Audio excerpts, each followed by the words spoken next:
Okay, folks, welcome to our time together here for Roast Preacher. And one of the themes that we have been following as we've been doing Roast Preacher over the last couple of years is the question, basically, what are the mistakes that I've made in preaching and what have I learned from? So the title of it, the mistakes I made in preaching and what I've learned from them. So we have today Dr. Jeffrey Arthurs, who's actually made no mistakes in his preaching. I had to invent some. And what we want to do is talk with him about some of these mistakes, what he's learned, and then after our conversation, we'll have a conversation with you. Okay?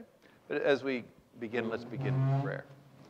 Our gracious God, thank you for the opportunity to be together to talk about the preaching and what it means to preach and some of the things that we can learn from the mishaps, mistakes, the challenges that we face in preaching. So guide us today in our conversation. We'll thank you for it in Christ's name. Amen. So, Jeff, as you think about the mistakes that you've made, the lessons that you've learned from the mistakes that you made in preaching, what would be one of the lessons that you've learned? Linear present tense, am learning. Yeah. The number one mistake that comes to my mind is not isolated to a particular event like, in 1995, but it pervades lots and lots of different sermons, and it is this, the fear of man. And of course, by man we mean human. As a matter of fact, as I think about it, I probably fear women more than men, but the encapsulating term, the fear of man. And for many years, the preaching experience, and especially the post-sermon experience, was not pleasant.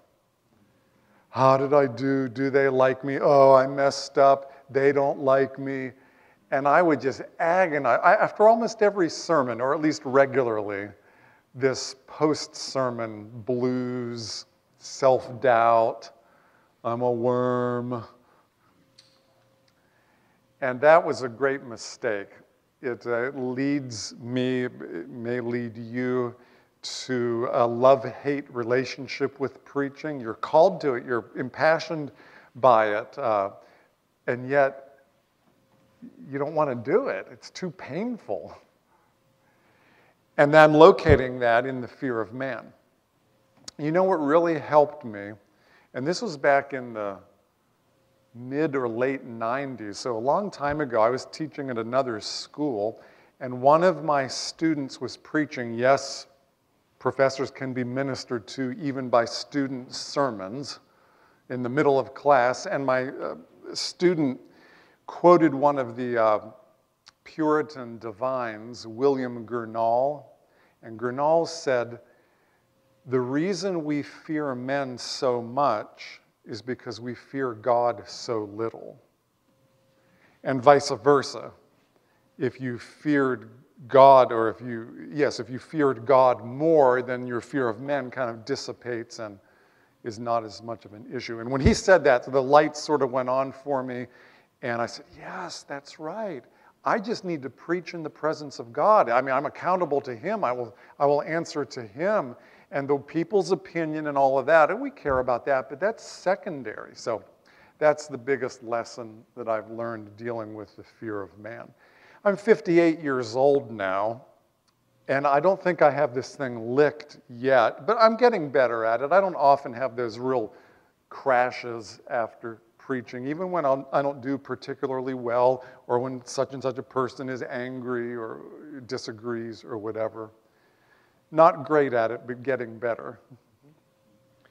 So what kind of advice would you give to fledgling seminarians about the fear of man? Come to talks like this. Be reminded, remind yourself.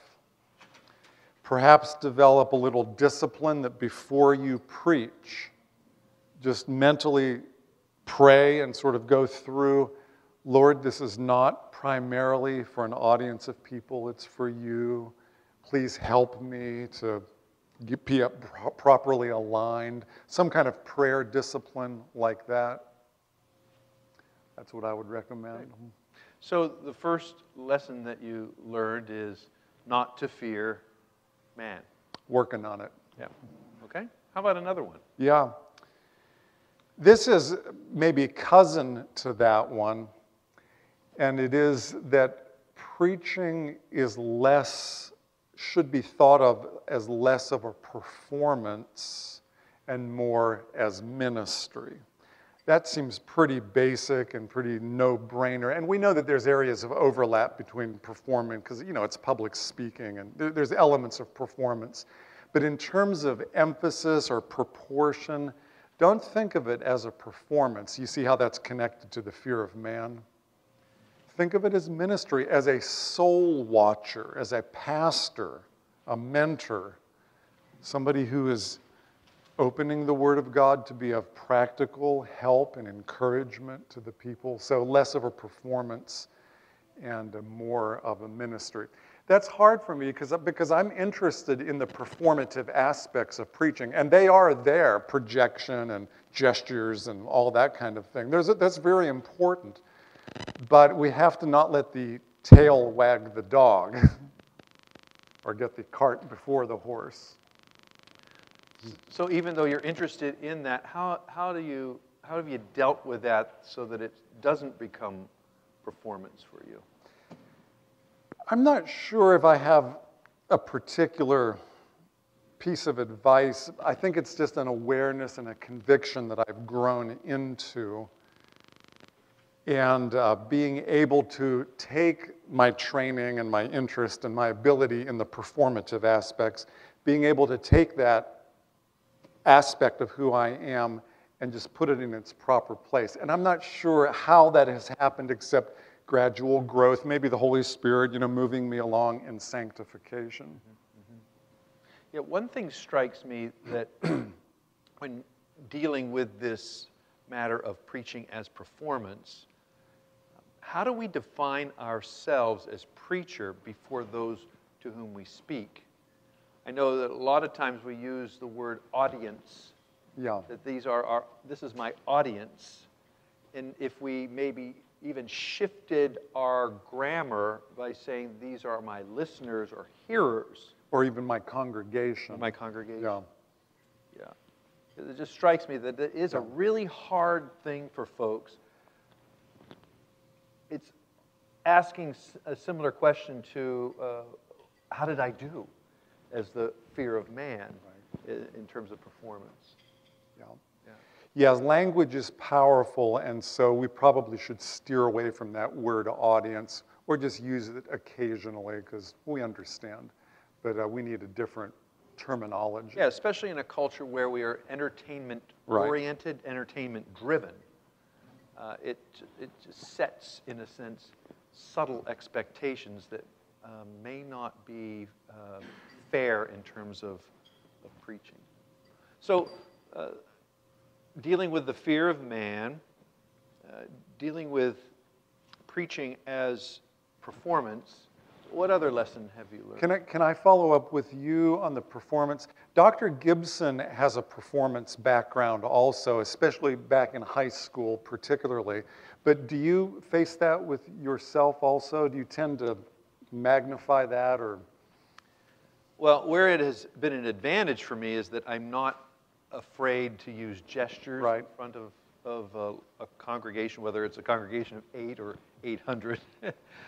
So it's something that I've been able to leverage for that. But I've had to deal with long ago that this is something that I'm not doing for show, but for ministry. And I've had to make that decision in my head and my heart. Very good. Well, another lesson, which is very close to my heart, and I learned it through the School of Hard Knocks, is that saying it once is not enough. We tend to think as communicators, as senders. I said it. I said it clearly. I said nobody could, not ambiguous, everybody got, I said it, therefore they got it, or it connected, or they remember it. False, false, false, survey says, no, saying it once is not enough. It used to actually make me frustrated, sometimes even angry, when you talk to people after you preach, and they just didn't get it, they didn't follow what you were saying, and I felt like, I said it. What else can I do? You know, the fault is with you. You weren't listening. And sometimes that's true, lazy listeners or whatever. But I've come to realize that the fault, if there's a fault, lies in the fact that we're communicating orally, and people just don't get it on one statement, one instance, whether it's your big idea or whatever it is. But I used to think once was enough, and I used to be frustrated by that. And then I came to realize no, they're not at fault with this. They're trying. It's just really difficult in oral communication to grasp and to follow a train of thought. And as the sender, our obligation is to make it easy and simple and connect those dots and repeat ourselves. Oral communication is necessarily redundant, much different than written communication in that regard. So can you think of some instances where you came face to face with this challenge?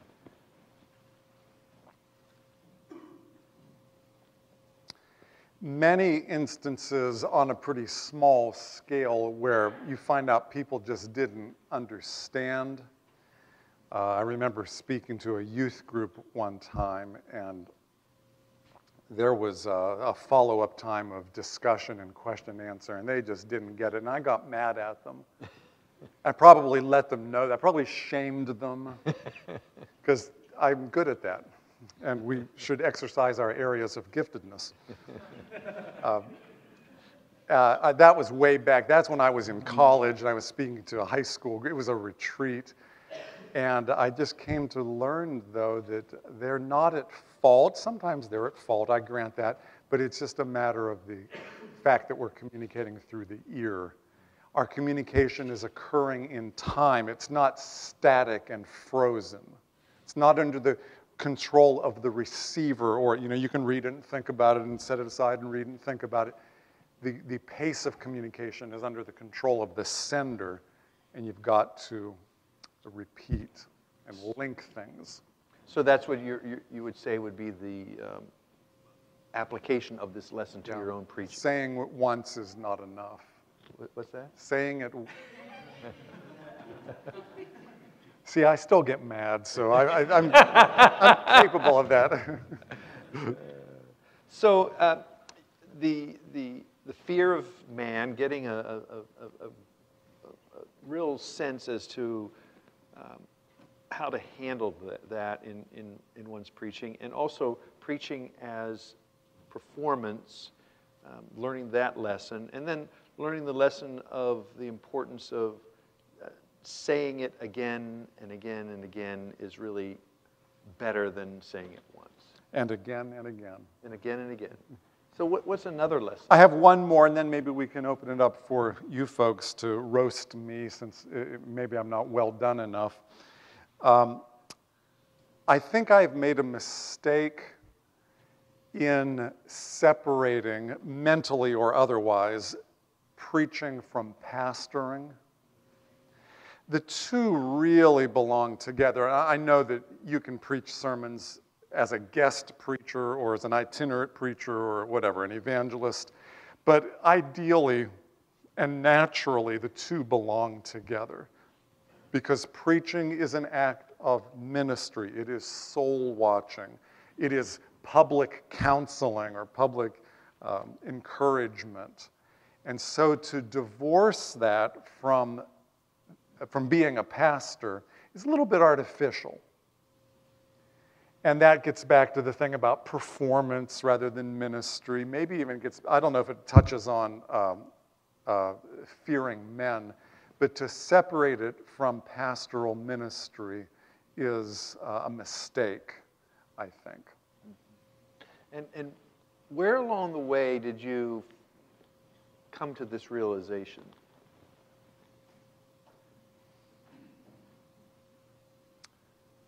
I'm not sure.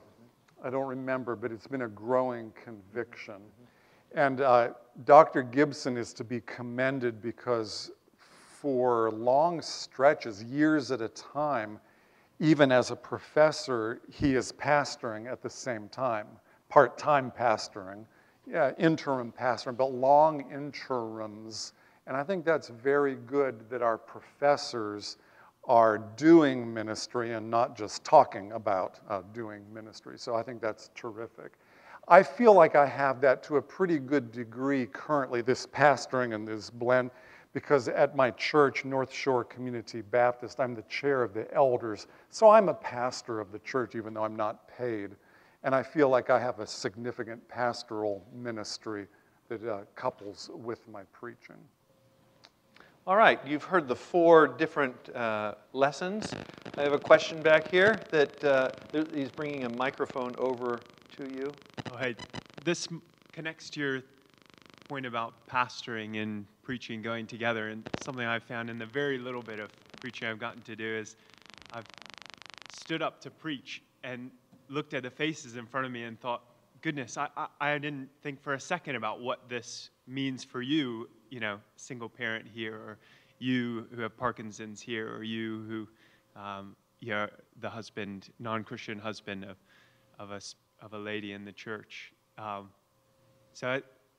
Maybe you can speak about doing application well, and in some ways it's kind of obvious, just think about them, but for whatever reason, I seem to push that back and not do that, and I find that really intimidating, looking out at these people who have such depth of experience that, you know, I don't know what it's like to be married to someone who's not a Christian. I don't know what it's like to suffer a degenerative illness. So maybe you could speak some about preaching to people in the congregation, please.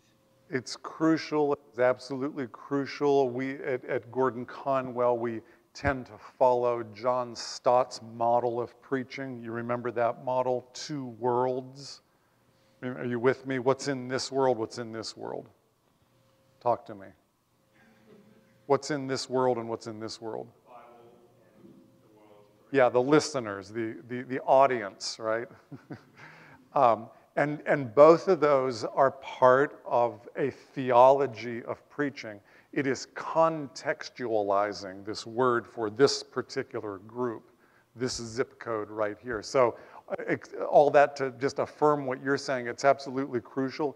It is part of the essence of preaching, is adapting, applying, contextualizing for that particular group. So you have to think about them.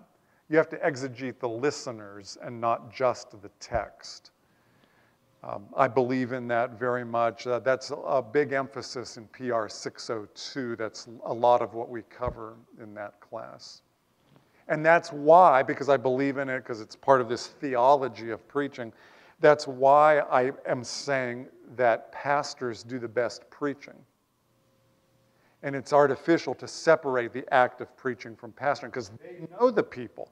They hang out with them. They marry and bury and baptize and counsel, and they work and play together. And so audience analysis is just intuitive and natural for a pastor. You know how to contextualize it. Kind of on the flip side of that, how do you, as you preach to a group, when you know the individuals in the group? You know, everyone comes together on a Sunday morning, and they sit in the pews and they stand up and they look like they're a group, but like you may know that people are in completely different places. How do you then create a message that is applicable to the group as a whole? One of the strengths of preaching is that it's very efficient. In 30 minutes or whatever, you are ministering to X number of people. And it's a communal experience, and we're in this together, and we're all thinking about the same thing, and we're all being molded and traveling. So it's very efficient leadership communication. One of the weaknesses of preaching is we're all in this together, but we're all not all together. We're a bunch of individuals. And so how do you accommodate? How do you adapt to that? I'll give you two pieces of advice. One is to use multiple examples or stories, but stories take long.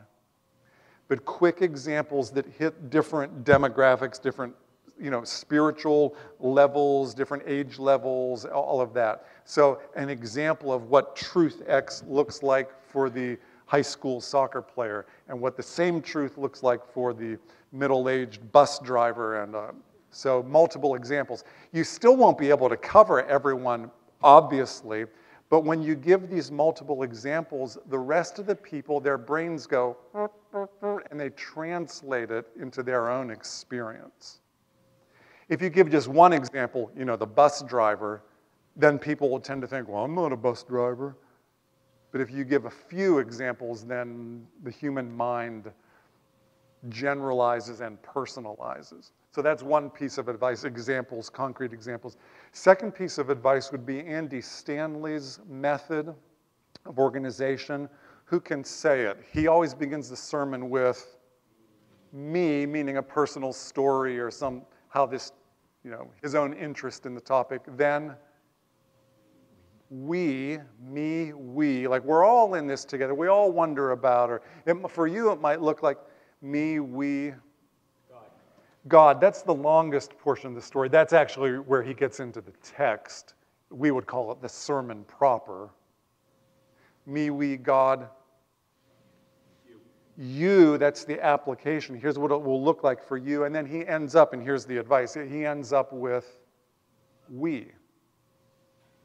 Me, we, God, you, we. So he gives a very intentional application to the corporate bodies. This is not just a bunch of individuals. This is not just American individualism, me and God and my Bible. Here's what our body, here's what our community will look like if we take this truth seriously. And he paints a vision, a picture. So you can deliberately talk about we, us, with Andy.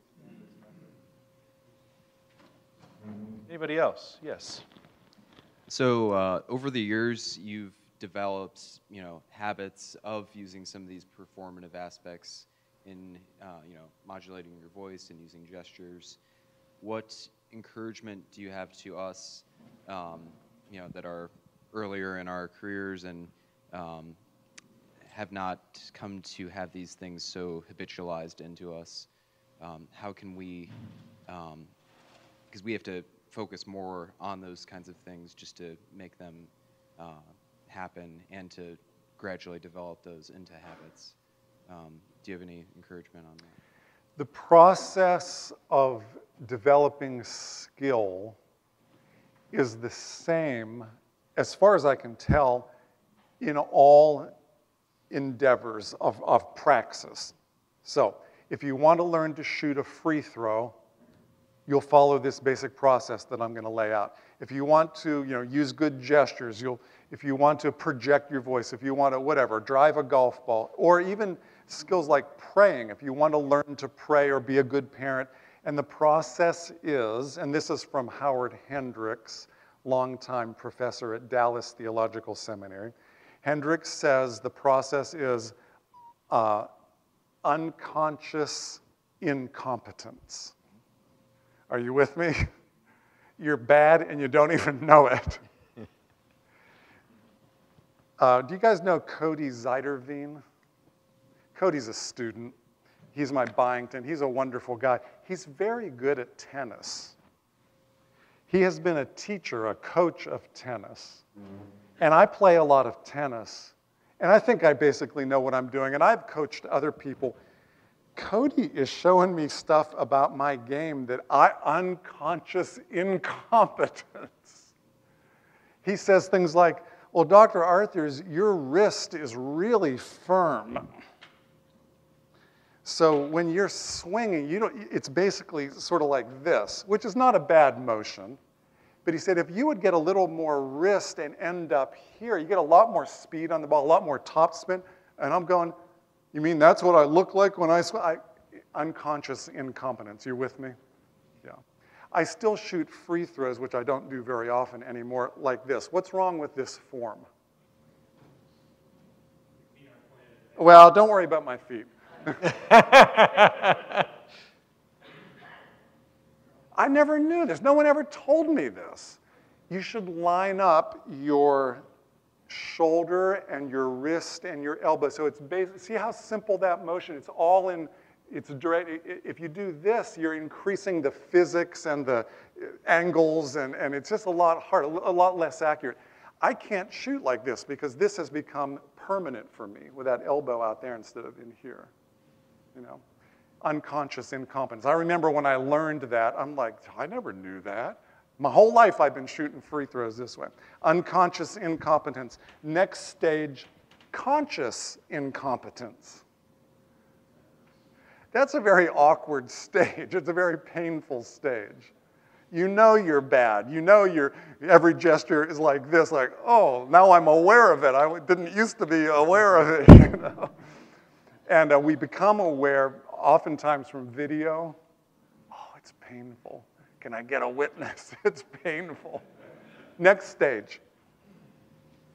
Unconscious incompetence, conscious incompetence. Help me out. Conscious competence. That is also an awkward stage. You got to think about doing it. You got to think about my elbow in here, and you think about doing it right. And the final stage, unconscious competence. Oh, that will be glory for me, glory for when I arrive at that high stage. And so that's the process. Now, how do you travel through that with delivery matters, projection, gestures, you know, whatever it is? Video, classes, feedback. It's the process. Intentionally trying to improve. Yeah. So, about your point about fearing God and not man. So you train preachers at the seminary, and I don't know how long it's been since you've been on the other side of the classroom, being the student learning it, but it can feel very... It was a long time ago. Mastodons roamed the earth. It can be very easy to fear man because you have a guy with a rubric sitting in the back of the room, a bunch of your peers, and there's a sense in which it feels like the sermon you're preaching doesn't count, it's not real. And so I'm just wondering, are there ways that, this whole fearing God and not man, I know you can't just teach it, or you can't just read about it, and then that's going to settle it. Something you have to grow into. But I'm just wondering, pedagogically, are there ways that you, in your preaching classes, encourage or try and cultivate this fear of God and not man? Or are there things, that you could do? I think it's a great question, and maybe our preaching department should discuss that and kick it around. Nothing's jumping to my mind, but it's a good question. Do you have any response to that? You're right. There are different dynamics, especially in the classroom when you're with peers, you're with a professor. The problem, I think, is not just fear of man. It extends into other areas as well, but certainly fear of man is there. You are getting a grade for this sermon, and you are with your fellow students who are also getting a grade. So there's a competition type of sense that may be there. Is it real? It's real for that time, and one of the challenges is that what you learn in that classroom actually is applicable to the sanctuary. And what happens, I think, with a lot of students is they do this for the grade, but don't apply it to their lives. I think that's one of the problems in our educational system anyway. It's very siloed. So whatever class it might be Greek. You're going to be Greek, do well in Greek, but then actually out of that context in real life, which in a sense, this is real life. And Jesus' statement to his disciples, to the one much has been given, much is expected, is really a fearing God kind of statement rather than a fearing man. And so if we looked at all that we have as we're stewarding what we have to use for God's glory, then it might shift it around. And I think that's behind, in a sense, behind your question. Another question, Shohei? It's a little bit related to that, but in terms of fear of man, as a preacher, we have to preach about God's word, especially in a confrontation when proclaiming the congregation's sin or particular issues. You have to point out. That's something I believe that's one of the really one of the crucial role and responsibility as a preacher and pastor. But it's obviously there is a fear. As you prepare the sermon, you can pop up the couple people's name who is sinning or having a confrontation for trouble. But is there any suggestion you can make for as we proclaim anyways, and plus, do you think you need something follow up after the preaching, for pointing out sin or something like that?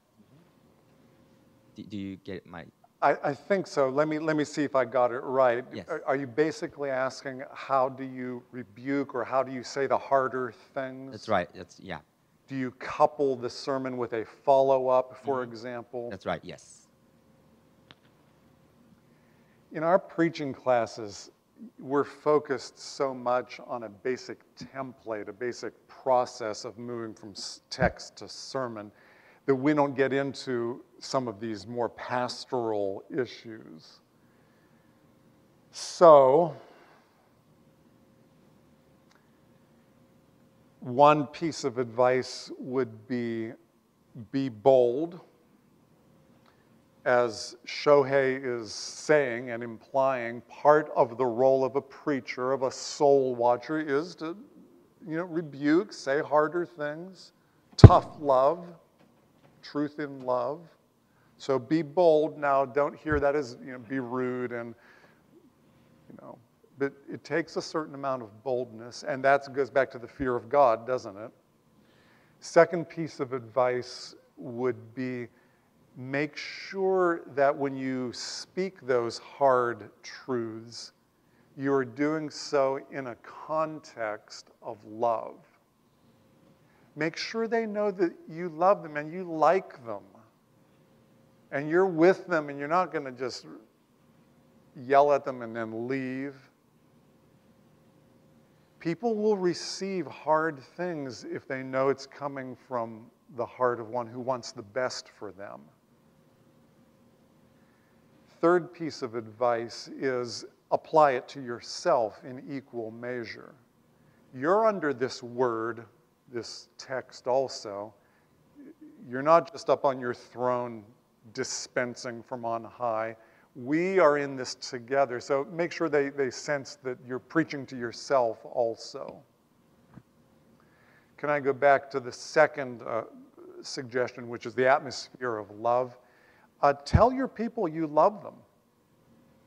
And if not in so many words, somehow get that across to them. Probably about 10 or 12 years ago, Dr. Gibson and I went to hear Joel Osteen.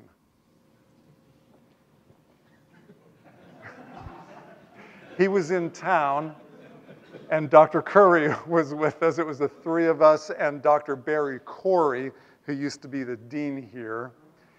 Barry was roommates in college, Evangel College, with the executive pastor of Joel Osteen's church. They have like 70 pastors.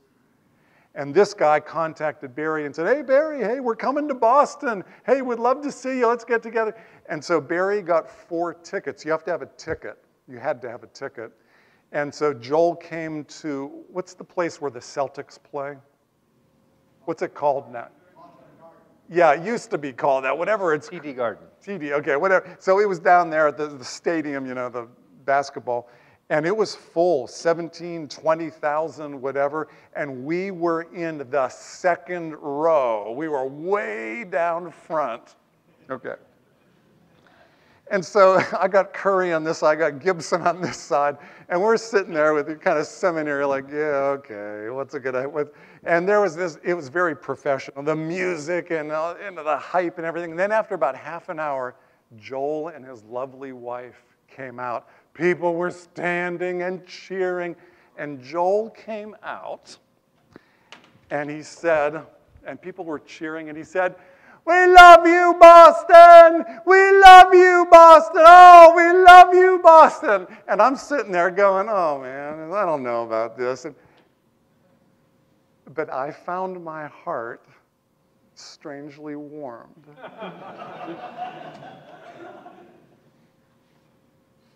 There's something about a public figure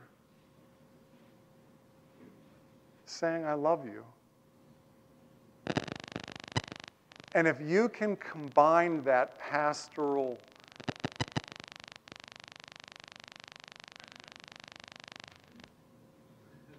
affirmation and warmth and projection of love, if you can combine that with good, solid biblical teaching and the hard truth in love, if you can combine those, it's powerful, you guys. And I think we need to say more often, in various ways, we love you, Boston. That was my experience. I don't know about you guys. You're probably so jaded and skeptical that your heart remained icy cold. It wasn't much of a sermon, I have to say that. That was the whole sermon. That was about it. That was it. Yeah. One more question. An area where some of your different lessons may overlap is in those potentially awkward moments right after a sermon or at the end of a worship service when you interact with people. Maybe there's an expectation that you go to the back of the room and you talk with people on their way out and you get drive-by compliments, drive-by criticisms, older, wiser saints giving you corrections, people saying things that make you wonder if they were in a different church and just showed up for the dismissal. This is the voice of experience speaking here. Which of those, criticisms, compliments is harder for you? Have you said things that you wish you could take back? What have you learned from that it might offer for us? I don't know if there's a quick or one-size-fits-all answer to that. You grow, you learn in wisdom, you gain experience.